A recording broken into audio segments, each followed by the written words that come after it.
Postman की आवाज से मेघा चौंक गई। मेघा सोफे पर बैठी थी। उसने दरवाजा खोला और लिफाफा ले लिया। अंदर आकर उसने लिफाफे को उलट पलट कर देखा। एक कोने में प्रोफेसर सुनील लिखा था। अपनी याददाश्त पर जोर देते हुए मेघा ने लिफाफा खोला।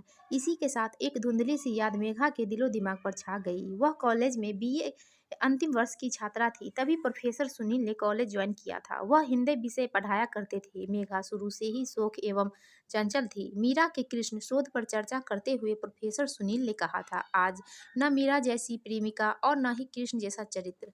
आज का प्रेम निश्चल नहीं है, उसमें वासना की गंध भर गई है।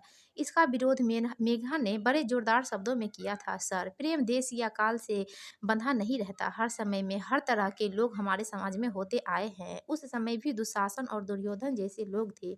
मेघा की बात से प्रोफेसर सुनील एवं क्लास के अन्य लोगों में शतबद्धता छा गई थी। इसके बाद यदा कदा प्रोफेसर सुनील मेघा से मिलने का बहाना ढूंढते रहते। वह स्वयं को कृष्ण और मेघा को मीरा समझने लगे थे।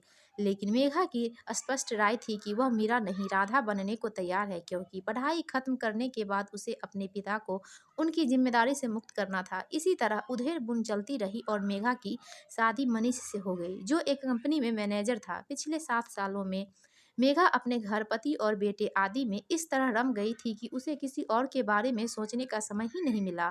फोन की घंटी की आवाज़ सुनकर मेघा अतीत से फिर वर्तमान में आ गई। उधर से मनीष बोल रहा था, क्यों, कहाँ खो गई थी?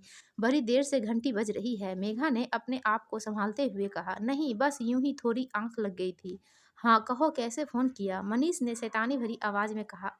तो अब हमें आपसे बात करने के लिए काम ढूंढना पड़ेगा। मेघा अब तक अपने आप को पूरी तरह संभाल चुकी थी, इसलिए उसने कहा, ऐसी बात नहीं है, आप अक्सर कुछ काम होता है तभी फ़ोन करते हैं, इसलिए मैंने पूछा।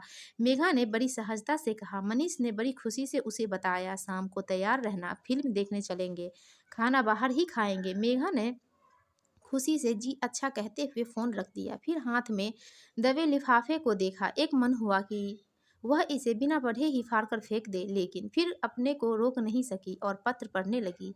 प्रिय मेघा, एक लंबे अंतराल के बाद फिर से पत्र संबंधों को जीवित करने का प्रयास कर रहा हूँ। आशा है तुम्हारा सहयोग मिलेगा। वैसे अब रिश्तों में उष्मा तो शायद नहीं रहेगी, फिर भी तपसी धूप में एक तिनके सी छाया की उम्मीद तो कर ही सकता हूँ। कॉलेज में जब तुमसे आखिरी बार भेंट हुई थी, तब महसूस हुआ था कि संभवतः नेह प्रवाह रुकेगा नहीं, परंतु इस विराम के बाद अंततः मन रूपी पक्षी ठौर ठिकाना ढूंढते हुए तुम्हारे नीर के द्वार पर दस्तक देने पहुंच ही गया। मेघा का अंतःकरण तीव्र ज्वाला से जलने लगा। उसके हाथ भींच गए, आंखें लाल हो गई। वह सोचने लगी थी, यह प्रोफेसर सुनील कौन होता है उसके जीवन में जहर घोलने वाला? अरे अब तो मान न मान मैं तेरा मेहमान वाली स्थिति बना दी है इसने। मेघा की इच्छा हुई कि वह पत्र को आगे पढ़े बिना ही जला दे और खत्म कर दे उस अतीत को जिससे उसका अब कोई संबंध रहा ही नहीं। लेकिन फिर मन में आया, आखिर लिखा क्या है प्रोफेसर ने, जरा आगे पढ़कर भी देखूं। और न चाहते हुए भी मेघा आगे पढ़ने लगी। मेघा, मैं भूले बिसरे और बिखरे रिश्ते को पुनर्जीवित करने का प्रयास कर रहा हूँ। प्लीज निराश मत करना। जीवन बहुत क्षणिक है। मेरी आंखों के आगे अभी भी तुम वैसी ही शोक चंचल सुंदर लड़की समान घूमती रहती हो। मेघा, अब ऐसा महसूस हो रहा है कि शायद शेष जीवन अधूरा ही बीतेगा। जब अपनों का अपनत्व न मिले तो वियोग और भी असहनीय हो जाता है। अब सोचता हूँ कहीं चला जाऊँ, सबको छोड़कर, तुमको छोड़कर, अपने को, सभी को। मेघा ने महसूस किया कि किसी ने एक भारी बोझ रख दिया है उसके सीने पर। आखिर उसने सुनील को क्या अपनापन दिखाया था कि इससे इतने साल वह उसकी याद में जिंदगी गुजार रहा है और अब भी अपना दीवानापन दिखा रहा है। आगे प्रोफेसर सुनील ने लिखा था, मेघा, मुझे बाद में पता चला कि तुम मेरे मनुहार का इंतजार नहीं कर पाई थी और डोली में बैठकर चली गई। मेघा, अभी भी मेरे कल्पना के चित्र संग्रह में तुम्हारा दुल्हन के रूप में चित्र सुरक्षित है। मैंने तो तुम्हारा परित्याग नहीं किया था, फिर भी तुम इतनी नाराज क्यों बैठी हो? तुम्हारा सुनील। पत्र पढ़ के मेघा का अंतद्वंद तेज हो गया। आखिर चाहता क्या है सुनील? क्या उसे मनीष की निगाह से गिराना चाहता है, या यह सिद्ध करना चाहता है कि अभी भी मेघा पर उसका अधिकार है? लेकिन किस अधिकार से वह यह सब लिख रहा है? अच्छा होगा कि मैं यह पत्र जला दूं। लेकिन यदि सुनील का उद्देश्य उसे नीचा दिखाना, परेशान करना एवं नुकसान करना है, तो वह फिर पत्र लिखेगा जिसमें पुराने पत्र का उल्लेख करेगा।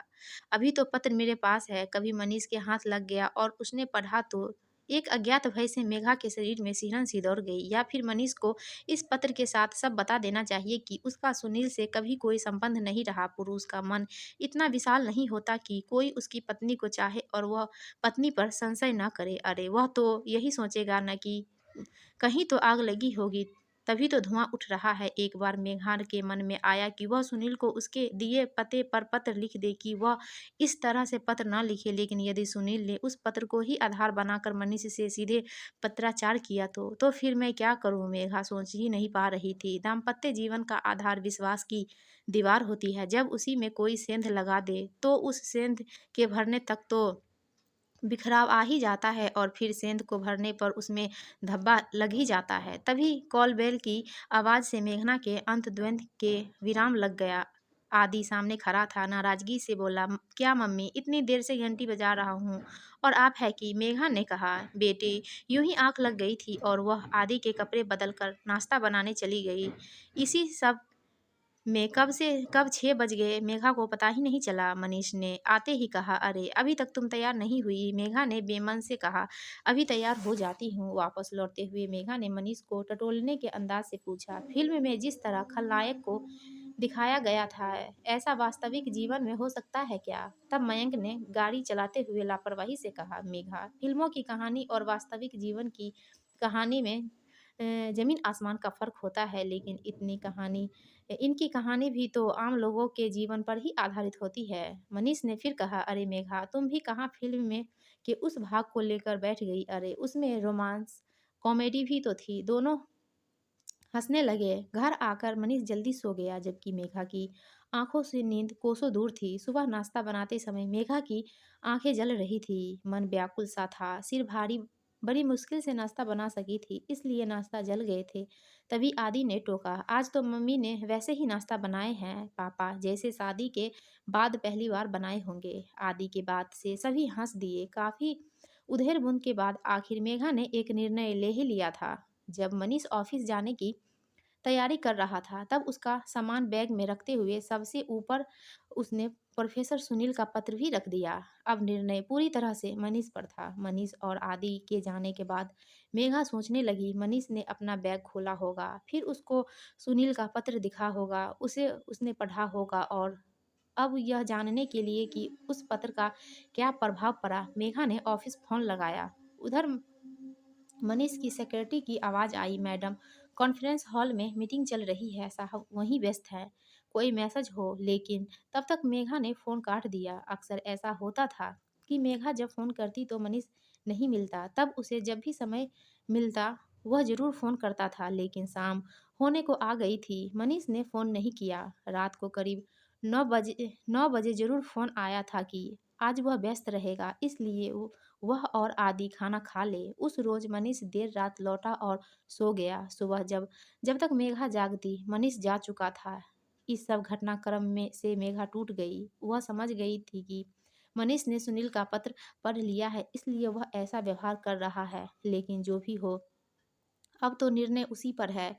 इधर रो रो कर मेघा की आंखें लाल हो गई थी। इन कुछ दिनों के घटनाक्रम में मेघा को झकझोर दिया था। रात को फिर मनीष के देर से आने का फ़ोन आ गया था। अगले दिन मेघा फिर भारी मन से मनीष के ऑफिस जाने की तैयारी कर ही रही थी। तभी मनीष ने कहा, हाँ, तुम्हारा एक पत्र मेरे बैग में न जाने कहाँ से आ गया। शायद आदि ने रख दिया होगा। वह तो मीटिंग की व्यवस्था के कारण तुम्हें बता नहीं पाया। वाह भाई, कमाल का आदमी है प्रोफेसर सुनील। तब मेघा ने बूझे स्वर में कहा, आदि ने नहीं, वह पत्र मैंने ही आपके बैग में रखा था। अब आपकी अपराधीन आपके सामने खड़ी है, चाहे तो स्वीकारे, चाहे तो घर से निकाल दे। मनीष ने परेशान होते हुए कहा, ए मेघा, तुम्हें क्या हो गया है? ऐसी बहकी बहकी बातें कर रही हो। अरे मैं तो यह कह रहा था कि वह ठहरा प्रोफेसर और मैं एक कंपनी मैनेजर। इतनी साहित्यिक भाषा तो आती ही नहीं। हाँ, इस पत्र से यह जरूर मालूम पड़ता है कि इस समय वह बहुत अवसाद और तनाव की स्थिति से गुजर रहा होगा।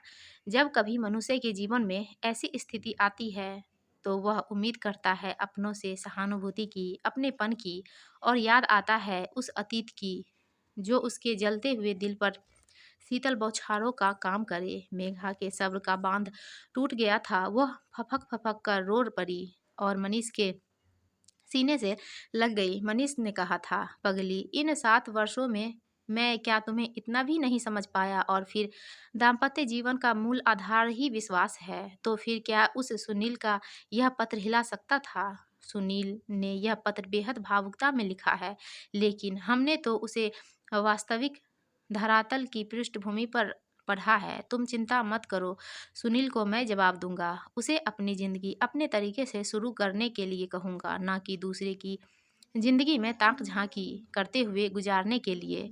पिछले कुछ दिनों से मेघा के दिलो दिमाग पर छाए हुए अवसाद के बादल गए थे। मनीष ने उसे अपनी बाहों में कसते हुए उसका माथा चूम लिया था। दोस्तों, आपको यह कहानी अच्छी लगी तो प्लीज़ हमारे चैनल को सब्सक्राइब कीजिए और वीडियो को लाइक भी कीजिए प्लीज़।